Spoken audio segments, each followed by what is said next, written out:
اعوذ باللہ من الشیطان الرجیم بسم اللہ الرحمن الرحیم۔ کوئی بھی بیماری کا اگر علاج کرنا چاہتے ہیں نا تو اس کے لیے ضروری یہ ہے کہ سب سے پہلے پرہیز کریں اس چیز سے۔ میں آپ کو پریکٹیکل آبزرویشن شیئر کرتا ہوں کہ میرے نظر سے اس طرح کے کچھ چیزیں گزری ہیں کہ جس میں بیماری سے نکلنے والے، خاص طور پہ میں 2 ایگزامپلس کوٹ کروں گا۔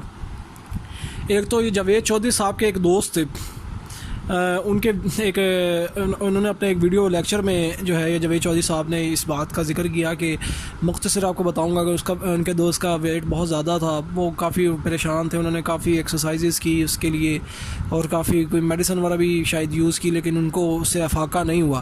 بہرحال ان کو پتہ چلا کہ یورپ میں کہیں ایک ٹرینر ہے اور وہ ٹریننگ دیتا ہے اور ویٹ لوز کروا دیتا ہے، تو وہ وہاں چلے گئے اس سے اپنا ویٹ کے بارے میں ٹپس لینے کے لیے۔ جب ان کے پاس وہاں پہ گئے ہیں تو انہوں نے وہ ٹرینر نے کہا آپ یہاں پہ رہیں اتنے مہینے اور آپ کو ہم ٹریننگ کرواتے ہیں۔ تو بہرحال انہوں نے کہا نہیں میرے پاس ٹائم نہیں ہے، میرا بزنس ہے، تو آپ مجھے وہ ٹپس بتا دیں، میں وہ خود سے اس پہ اپلائی کر لوں گا۔ تو انہوں نے کہا ٹھیک ہے آپ کو میں ٹپس بتا دیتا، آپ مجھے فیس دیں میں آپ کو ٹپس بتا دیتا ہوں۔ انہوں نے فیس دی ان کو کچھ شاید کچھ لاکھ روپے، کچھ لاکھ کے اندر ان کی فیس جو تھی وہ صرف ٹپس بتانے کی انہوں نے لی، ورنہ وہ کہہ رہے تھے آپ یہاں پہ رہیں اور میرے پاس پریکٹس کریں ورنہ میں ٹپس بتانے کے پیسے لوں گا۔ تو ان کے دوست نے وہ پیسے دے دیے اور وہ ٹپس پوچھے، اور وہ ٹپس پہ جب وہ اپلائی کیا انہوں نے تو ان کا واقعتاً ویٹ لوز ہونا شروع ہو گیا اور وہ اس کی کچھ عرصے کے بعد وہ سلم اینڈ سمارٹ ہو گئے۔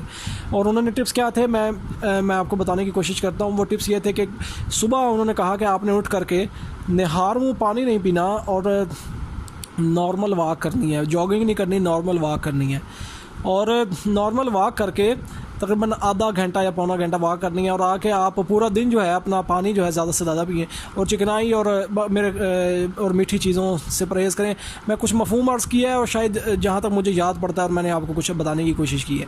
اور دوسرا یہ کہ دوسری اگزامپل یہ کہ ایک اپنا ڈیلی پاکستان جو چینل ہے اس کے اوپر ایک ویڈیو انٹرویو تھا ایک شخص کا جس کا وزن تقریباً 200 کلو کے قریب تھا، اور اس نے تقریباً 11 ماہ میں اپنا 100 کلو کے قریب وزن لوز کیا۔ یہ بہت بڑی اچیومنٹ تھی۔ تو اس نے انٹرویو میں بتایا کہ اس نے کوئی مطلب کہ بہت زیادہ وہ ورزش نہیں کی، کوئی جم نہیں جوائن کی، کوئی جاگنگ نہیں کی۔ اس نے کیا کیا؟ اس نے پرہیز کی۔ اس نے کس چیز سے پرہیز کی؟ اس نے حالانکہ کھانا بھی کھایا، گوشت بھی کھایا، سبزیاں بھی کھائیں، اس نے مینلی جو پرہیز کی تھی وہ میٹھی چیزوں سے پرہیز کی تھی جس سے فیٹس بنتے ہیں، اور وہ چیزیں اور وہ سبزیاں یا وہ چیزیں جس سے فیٹس زیادہ بنتے ہیں یا موٹا کرتے ہیں۔ چاول خصوصی طور پر اس نے کہا کہ میں چاول نہیں بالکل کھائے، میں نے بوتل نہیں پی، میٹھی چیزیں نہیں کھائیں، اور یہاں تک کہ اس نے اپنے اس روٹین کو اتنا صحیح طرح سے فالو کیا کہ عید کے دن بھی وہ کہہ رہا تھا کہ میں نے پانی سمجھتے ہوئے بوتل کو پیا، ایک گھونٹ جب پیا تو مجھے پتہ چلا یہ بوتل ہے، تو میں نے کلی کر دی اپنی پلیٹ میں ہی۔ تو مطلب اتنی اسٹرکٹلی اس نے اس چیز کو فالو کیا اور بڑا ہی زبردست اس نے اچیومنٹ حاصل کی کہ اس کا 11 ماہ میں 100 کلو کے قریب اس نے ویٹ لوز کیا، یہ صرف پرہیز کی وجہ سے۔ میری ایک بات یاد رکھیں، یہ پرہیز کا جو نسخہ ہے یا یہ ٹپ ہے یا یہ جو حقیقت ہے، فیکٹ ہے، یہ اتنا ہی زبردست ہے، اتنا ہی مؤثر ہے کہ کوئی بھی بیماری ہے آپ علاج کریں، بالکل کریں، لیکن اس سے بھی زیادہ ضروری جو چیز ہے وہ پرہیز ہے۔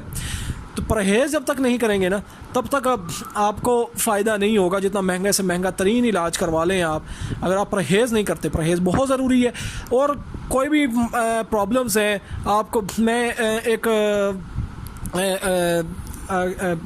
یوٹیوب چینل پہ ہی ایک میری آبزرویشن میں سے ایک ڈاکٹر گزرے، اور ان کا ماشاءاللہ وہ اس کے غالباً نیورولوجسٹ یا مجھے کنفرم نہیں ہے، سوری اس کی اسپیشلٹی، لیکن بہرحال ان کا وہ اسپائن جو ہے نا، بیک اسپائن، اور ان کے اندر ایک خاص ان کی اسپیشلٹی ہے، اور اس کے اوپر انہوں نے باقاعدہ پورا چینل بنایا ہوا ہے اور اس پہ بہت زبردست کنٹینٹ ڈالا ہوا ہے خاص طور پہ اسی چیز کے لیے، جو اسپائن کے پرابلمز ہیں، ہماری جو اسپائنل کارڈ ہے اور ہماری اسپائن ہے اور اس کی جو تمام موومنٹس ہیں اور اس کی تمام جو مسائل ہیں اس کے اندر۔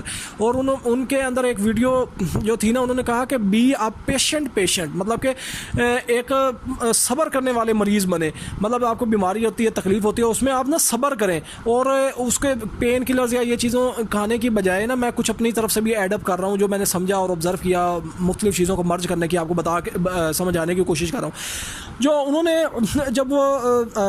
نے بتایا کہ ایک صبر کرنے والے پیشنٹ بنے اور سرجری یا اس طرح کی چیزیں نہ کروائیں, آپ اس کو ایک نیچرل ہیلنگ ہونے دیں. جب آپ صبر کریں گے اس کو ایک آپ کی باڈی کو ٹائم بنے گا نیچرل اس کو اس کا آپ کی جو تکلیف ہے, آپ کی بیماری ہے, اس کو ٹھیک کرنے کی. اینٹی باڈیز آپ کی بیماری کو ٹھیک کرتے ہیں, آپ کے زخم بھرتے ہیں. ایک مثال ہے کہ زخم ہے, لیکن اندرونی جو زخم ہوتے ہیں یا اندرونی بیماریاں ہوتی ہیں اس کو وہ ایک نیچرلی وہ ٹھیک ہوتی ہیں. اور انہوں نے کہا کہ آپ اپنی نارمل موومنٹ کو بھی جاری رکھیں, کیونکہ اکثر وہ ہرنیٹڈ ڈسک یا وہ بلجنگ ڈسک میں یہ پرابلم ہوتا ہے کہ پین ہوتی ہے, تو وہ ریسٹ اس میں ضروری تو ہوتا ہے لیکن اتنا زیادہ بھی نہیں. دیکھیں ریسٹ تب تک ضروری ہے جب آپ کی پین ختم ہو جائے. پین ختم ہو جائے آپ نارمل موومنٹ جو ضروری ہے نا بس وہ کریں. بہت زیادہ کوئی ہارڈ ایکسرسائز کرنے کی ضروری نہیں ہے, ہارڈ اینڈ فاسٹ رول کو فالو کرنے کی ضرورت نہیں ہے. نارملی بیہیو کریں اور اس کو نیچرل ایک ٹائم دیں. اور میں اپنا ذاتی اس میں کچھ آبزرویشنز عرض کرنے کی کوشش کروں گا, کیونکہ یہ جو خصوصی طور پہ کوئی بھی بیماری ہے نا اس کے اندر کوئی پین ہوتی ہے, آپ کوشش کریں جتنا آپ اس کو برداشت کر سکتے ہیں اس کو برداشت کریں. کیونکہ جب پین ہوتی ہے وہ سمٹمز ہوتے ہیں, وہ سمٹمز سے آپ کو پتہ چلتا ہے کہ آپ کی باڈی میں یہ خرابی ہے. جب آپ ان سمٹمز کو ایک مارنے کی کوشش کریں گے تو وہ کیا ہوگا, وہ سمٹمز تو چلے نہیں آئیں گے لیکن اندرون خانہ جو ہے وہ آپ کا جو کاز ہے بیماری کا وہ بڑھتا چلا جائے گا اور آپ ڈائگنوز نہیں کر سکیں. کیونکہ زیادہ تر میں نے جو آبزرو کیا 90% یا اس سے بھی زیادہ 95% پاکستان میں ڈاکٹرز جو ہے بیماری کو ڈائگنوز نہیں کرتے, تشخیص نہیں کرتے کہ مرض کیا ہے. بس اس کے جو ظاہری اثرات ہیں سمٹمز ہیں اسی کو کیور کرتے ہیں. مریض خوش ہو جاتا ہے جی مجھے آرام آ گیا, لیکن کچھ عرصے کے بعد پتہ چلتا ہے کہ معاملہ بہت ہی خراب ہو گیا. یہ چیزیں ہیں. اور وہ پھر کیا ہوتا ہے کہ ایک چیز صحیح ہوتے ہوئے دوسری چیز پہ سائیڈ ایفیکٹ ہو جاتا ہے, پین کلرز یا اس طرح کی چیزوں سے. آپ اپنے آپ کو خود سمجھیں اور اس چیز کو آبزرو کریں کہ کیا تکلیف ہے. ڈاکٹر کے پاس اتنا, اس کے پاس اور بھی بہت سے کام ہیں, اس کے بعد اور بھی بہت سے پیشنٹ چیک کرنے کے لیے. آپ کے پاس صرف آپ ہی ہو جس کو آپ آبزرو کر سکتے ہو, یا اپنی تکلیف یا بیماری جو آپ کو احساس ہے وہ کسی اور کو احساس نہیں ہوگا. آپ خود ہی اس چیز کو ٹھیک کرنے کی کوشش کر سکتے ہیں. اللہ تعالیٰ سے دعا کریں اور مینلی دنیا بقدر ایفرٹ ہے, کوشش ہے. اللہ تعالیٰ قرآن پاک میں فرماتا ہے, اللہ تعالیٰ کا پیش معاف فرمائے, مفہوم عرض کرتا ہوں کہ انسان کے لیے وہی کچھ ہے جس کے لیے اس نے کوشش کی. تو یہاں سے ہمیں پتہ چلتا ہے کہ انسان جو اگر خود کوشش کرے گا, سمجھے گا, فیکٹس کو سمجھتے ہوئے آبزرو کرتے ہوئے جب غور و فکر کرے گا تو اپنے صحت کو, اپنے اس کے علاوہ بھی تمام تر جو مسائل ہیں اس کو بھی وہ ٹھیک کرنے میں بہت آسانی ہوگی اور وہ کامیاب ہو سکتا ہے دنیا و آخرت میں اگر صحیح ڈائریکشن میں عمل کرتا ہے انشاءاللہ عز و جل. امید ہے کہ انشاءاللہ آپ کو اس گفتگو سے کچھ فائدہ ہوا ہوگا اور اللہ تعالیٰ ہمیں دنیا و آخرت میں کامیابی عطا فرمائے. دعاؤں میں یاد رکھیے گا. اللہ حافظ.